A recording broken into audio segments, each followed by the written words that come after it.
मोदी के खिलाफ बोलने पर कटा नितिन गडकरी का टिकट। महाराष्ट्र के बड़े नेता को बीजेपी ने बनाया उम्मीदवार। नागपुर से टिकट मांग रहे थे बीजेपी के पूर्व राष्ट्रीय अध्यक्ष नितिन गडकरी का एक वीडियो इन दिनों जमकर वायरल हो रहा है, जिसमें गडकरी स्वास्थ्य, सड़क और शिक्षा व्यवस्था की बदहाली को लेकर बात कर रहे हैं। इस वीडियो के जरिए कांग्रेस ने गडकरी पर निशाना साधा है। वैसे गडकरी का कहना है कि इस वीडियो को गलत संदर्भ में पेश किया गया है और इसके लिए उन्होंने कांग्रेस के नेताओं को नोटिस भी भेज दिया है। गडकरी अपना बचाव करने में जुटे हुए हैं, लेकिन उनके तेवरों से हाईकमान नाराज दिखाई दे रहा है और इसी कारण से बीजेपी ने जब अपने 195 उम्मीदवारों के नामों का ऐलान किया तो उसमें सभी दिग्गजों को टिकट मिल गया, लेकिन नितिन गडकरी का नाम बीजेपी की लिस्ट में नहीं आया। वैसे पार्टी ने नागपुर सीट पर किसी और का नाम घोषित नहीं किया है, लेकिन जिस तरह का कद नितिन गडकरी का है उसके बाद उनका नाम पहली सूची में नहीं आना कई सवाल खड़े कर रहा है।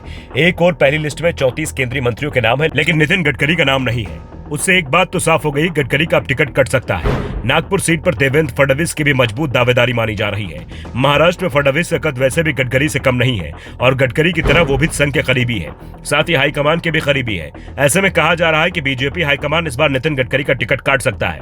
दरअसल हाईकमान की गडकरी से नाराजगी का सबसे बड़ा कारण उनका बड़बोलापन है। गडकरी लगातार ऐसे बयान देते रहे हैं जिस कारण से मोदी सरकार पर विपक्ष को निशाना साधने का मौका मिलता रहा। विपक्षी दल गडकरी की जमकर तारीफ भी करते रहे हैं, उन्हें ईमानदार नेता बताते हैं, लेकिन जब गडकरी बीजेपी के अध्यक्ष थे तो कांग्रेस सरकार ने गडकरी को घेरने में, ये भी कह सकते हैं कि फंसाने में कोई कमी नहीं छोड़ी थी। दावा तो यहाँ तक किया जाता है कि अगर कांग्रेस ने गडकरी की कंपनियों पर छापे नहीं मारे होते, उनकी कंपनियों पर मामले दर्ज नहीं किए गए होते, तो नरेंद्र मोदी की जगह गडकरी प्रधानमंत्री बन सकते थे।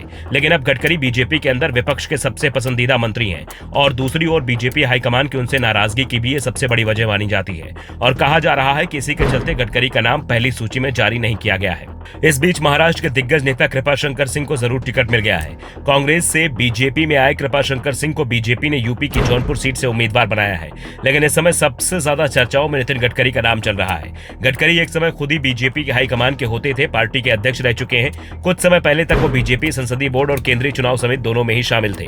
बीजेपी में ये सबसे शक्तिशाली इकाई मानी जाती है, लेकिन आज गडकरी की इन समितियों से निकाल दिए गए हैं। गडकरी ने अपने रुख में नरमी जरूर लाई है, लेकिन हाईकमान का रुख उनको लेकर सख्त ही बना हुआ है और इसी के चलते उनको टिकट अभी तक नहीं मिल पाया है और संभावना तो इस बात की है कि उन्हें टिकट नहीं मिल पाएगा।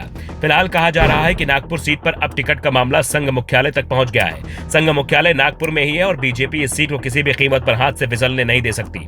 ऐसे में संघ को ही इस सीट पर उम्मीदवार तय करने की जिम्मेदारी मिली है। ऐसे में सवाल उठ रहे हैं कि अगर नितिन गडकरी का नागपुर से टिकट कटता है तो फिर किसे यहां से उम्मीदवार बनाया जाएगा, क्योंकि गडकरी ही इस सीट को कांग्रेस से छीनकर बीजेपी के पाले में लाए थे, लेकिन अब उनका ही टिकट संकट में दिखाई दे रहा है। Bureau report, the Navdarpan news.